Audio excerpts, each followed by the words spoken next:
다음 소식입니다. 이재명 민주당 대표가 잠시 뒤에 대장동 그리고 위례 신도시 개발 비리에 연루된 혐의로 두 번째 소환 조사를 받습니다. 지난번 성남 FC까지 하면 세 번째 검찰 출석입니다. 오늘도 서면 진술서로 답변을 대신한다는 계획입니다. 현장 연결돼 있습니다. 나혜인 기자 나오십시오. 네, 서울중앙지방검찰청입니다. 네, 검찰이 원래 출석을 요구했던 시간은 9시 반이었다면서요? 네, 맞습니다. 하지만 이재명 대표는 지금 국회에서 당 최고위원회의를 진행하고 있습니다. 애초 예고한 대로 검찰에는 1시간쯤 뒤인 오전 11시쯤 나올 예정입니다. 첫 조사 때처럼 지지자들에게 잠시 인사도 하고 취재진 앞에서 입장을 밝힌 뒤에 들어갈 것으로 보입니다. 검찰은 이 대표가 첫 조사 때와 마찬가지로 지각 출석을 한다고 비판하고 있습니다. 이 대표 출석이 임박하면서 이곳 검찰청사 주변도 분주한 모습입니다. 이미 지금도 상당히 시끄러운데요, 주변이.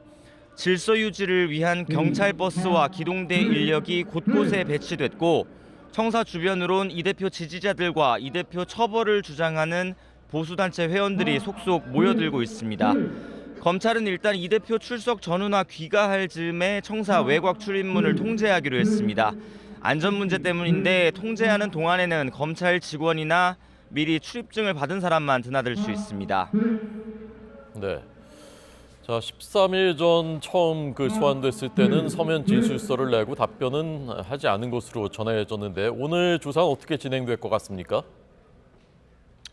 네, 아침에 저희가 이 대표 변호인과 통화를 했는데 첫 조사 때와 특별히 달라질 게 없다고 했습니다. 이미 하루 조사로 끝낼 걸 가지고 검찰이 2차 소환을 위해 했던 질문 또 하고 지연 전략을 썼다며 불쾌감을 드러냈습니다.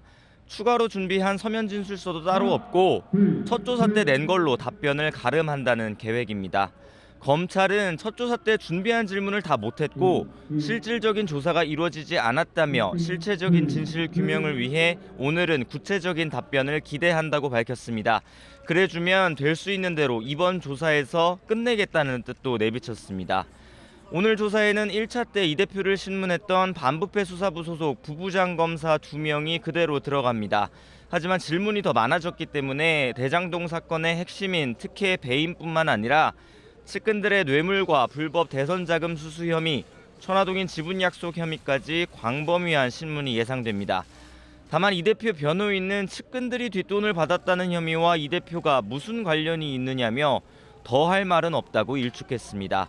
단 1원의 사익도 취한 적이 없다고 수없이 얘기했고 대장동 지분을 약속받았다는 혐의도 터무니없다고 여러 차례 밝혔다며 이 대표 입장은 다 설명했다고 강조했습니다. 이 대표 측은 오늘도 심야 조사에는 동의하지 않을 것으로 보입니다. 지금까지 서울중앙지검에서 전해드렸습니다.